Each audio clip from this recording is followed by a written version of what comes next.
Hi, welcome to Conversion Conversations. This is Cameron, and today I'm taking a look at Transformers Generations Studio Series Transformers Age of Extinction KSI Widow. We have one of the concept art designs from Age of Extinction. I have not super paid attention to the Bayverse toys. I think Age of Extinction or maybe Last Night Optimus Prime is supposed to be pretty good.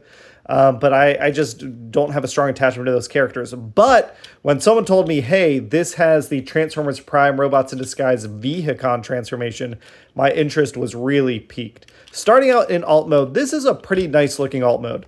There's a couple things here, like there's a small bit of gappage right here, and a bigger bit of gappage right here that I try and get squeezed down, but that's a small issue.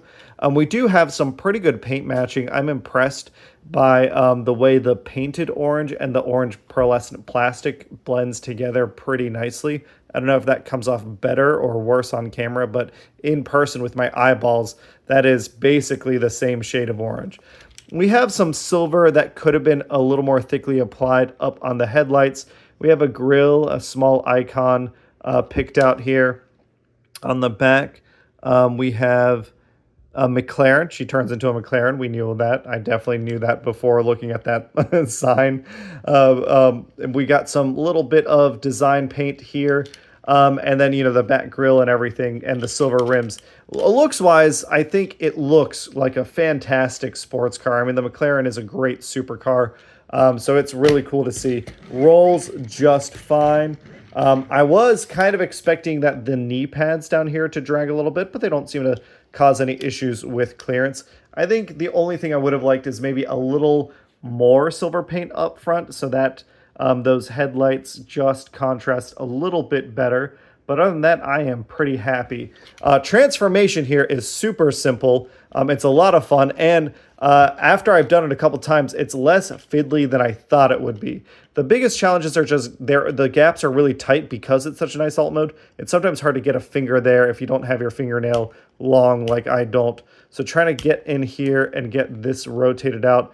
It's easier to come on this back piece to rotate things out, but you can get those bits up, and then that lets you come around and try and get the hood up. And again, things do kind of come together pretty tightly, so you got to work to find a seam, or you can kind of crunch the car in half a little bit, and then you get the top half of the car coming off like so. Then you can come in and separate out our door pieces like that, and then flip up this half section like so. We're going to come in and we're going to bring up Widow's head, and then we can come in and we can rotate around just the top fender piece to close out the top of her chest and to bring in that neck joint, which does click in nicely. We can come up with the arms, rotating those pieces up, bring those shoulders up to keep things out of the way. We are going to need, as part of transformation, to separate these legs, which because this is transparent plastic, I'm a little hesitant about that.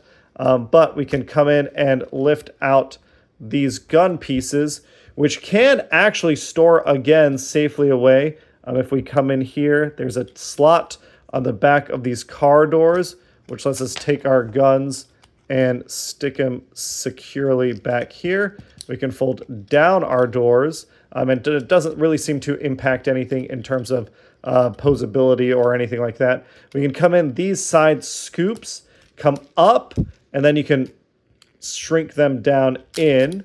Same thing on this side, bring that up, shrink it down back to the side. And then my favorite part, we're just gonna roll this up. The whole top of the car rolls up really nicely.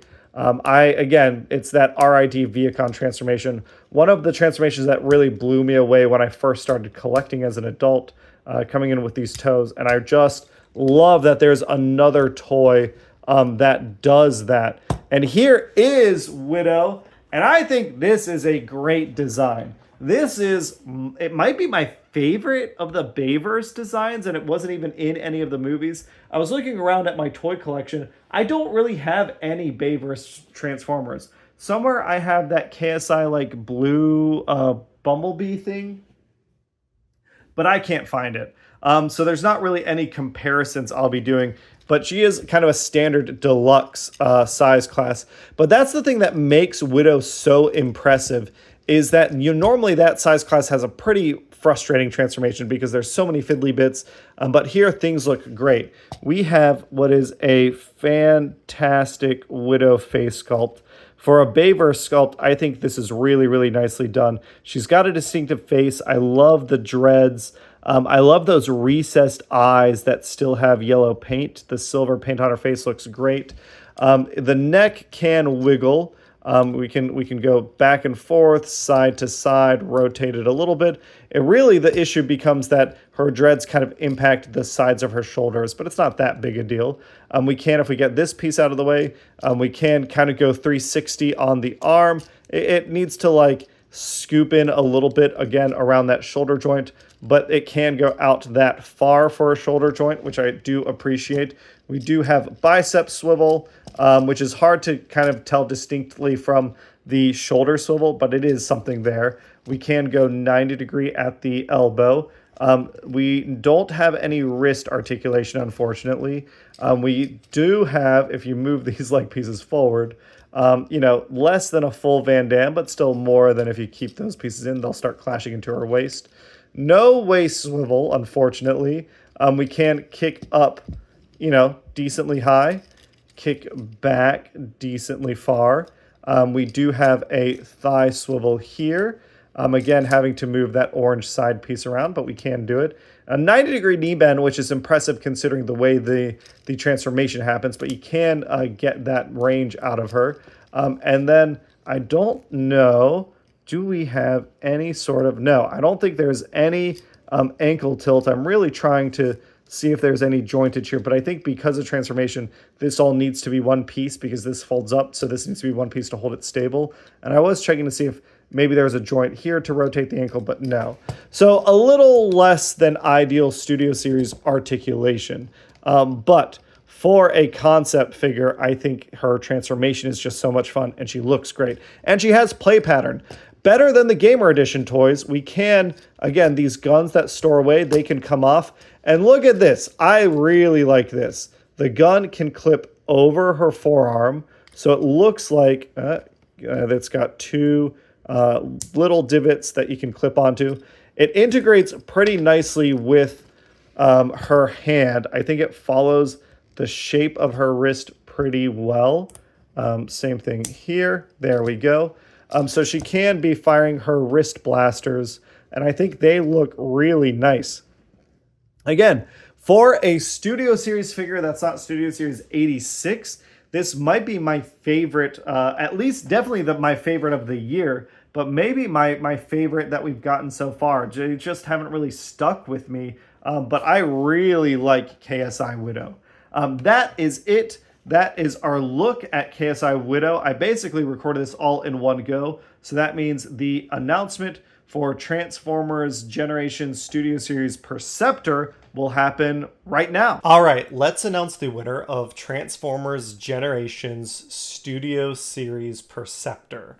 To enter, it was pretty simple. All you had to do was go in and recommend whatever toy that you saw from our toy department visit video that you wanted us to pick. So we took all the votes in here, and I'm going to show. So these are all the comments on the video that were actually the Perceptor video. I did also, if we want to see a little bit behind the scenes, take in all the comments on the, not entered in the giveaway, but I took in all the suggestions from the actual toy department video. So if you commented on either video, I took your vote into consideration. And I bought the number one choice by far, twice as much as any of the others. Everyone wanted us to add Omega Supreme to the prize pool, so we did. We grabbed Omega Supreme. Max and I grabbed him today, actually. He's fresh. He looks great. I actually have never played with this version of the toy before. I've got the Omega Sentinel version, but I noticed some differences in like the paint apps. And I like this transparent plastic on orange here. It's pretty sweet looking. But so, we've got Omega Supreme. But Our budget, I know I said only one toy would be added to the prize pool. But our budget wasn't complete. This was only $200 for a Mega Supreme. So we had $100 left, and it turned out that the toy department gave us a discount so we could get the second most voted on prize added to the prize pool as well, and still be at $300. So we were able to get Trypticon, Titan's Return Trypticon, added into our prize pool. So now they're going to be separate prizes. So, you know, we'll have 2 additional winners if you donate, which if you look up top, I have raised $1,210, which is amazing. I'm trying to get to $2,000 as of right now. If you go to our Extra Life page and donate as little as $10, you'll be entered to win these prizes, as well as other awesome prizes, some more of which will be revealed this weekend. But for now, we have a totally free prize to give away. No entry needed. Well, no paying for an entry needed. Obviously, you still need to enter by telling me you wanted to enter the giveaway, which a lot of people did. I appreciate everyone's comments. Hopefully, these 2 prizes help us raise a lot of money. We had 18 entries, starting at Matt and going all the way up to Tony Bragg. And our winner ran between 1 and 18. Our winner is number 17. Number 17 is Lilith Morning. Congratulations, Lilith. You know what? I didn't even give you a heart, but I added you to the list, obviously. Yeah, congratulations to Lilith. Once again, we're not on Facebook or Instagram anymore. If you to reach out to us, please hit us up on Blue Sky, on Mastodon, on our Gmail, or on our Discord. You can email ping the Arbitrary Hero Discord account. But congratulations, Lilith. Thank you, everyone who helped raise awareness of the fundraiser, everyone who's donated, everyone who suggested a prize. And I'll catch you all on the next one, everybody. Bye!